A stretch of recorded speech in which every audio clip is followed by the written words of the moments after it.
Salut à tous et bienvenue sur ma chaîne.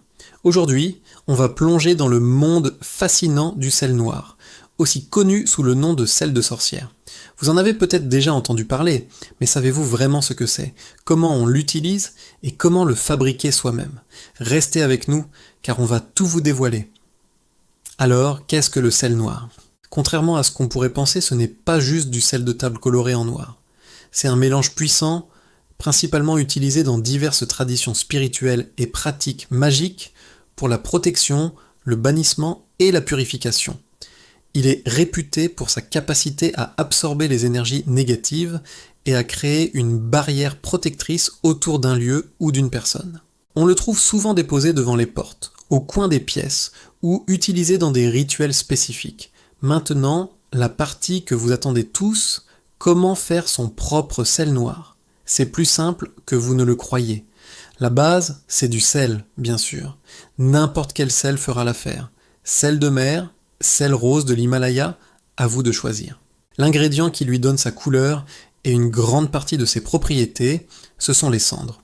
Traditionnellement, on utilise des cendres de rituel, par exemple celles d'encens, d'herbes purificatrices comme la sauge ou le romarin, ou même des cendres de feu de cheminée. Vous pouvez aussi ajouter du poivre noir moulu pour renforcer l'action de bannissement ou encore du charbon actif en poudre que vous trouverez facilement en pharmacie. Le processus est simple. Prenez un mortier et un pilon. Commencez par broyer vos ingrédients solides comme le charbon ou les herbes séchées avant de les brûler. Ensuite, mélangez une part de cendre avec environ 3 parts de sel. Vous pouvez ajuster les proportions selon la couleur et la texture que vous souhaitez obtenir. Pendant que vous mélangez, concentrez-vous sur votre intention. Visualisez ce sel se charger d'une énergie protectrice, repoussant tout ce qui est négatif. C'est cette intention qui est la clé de son efficacité.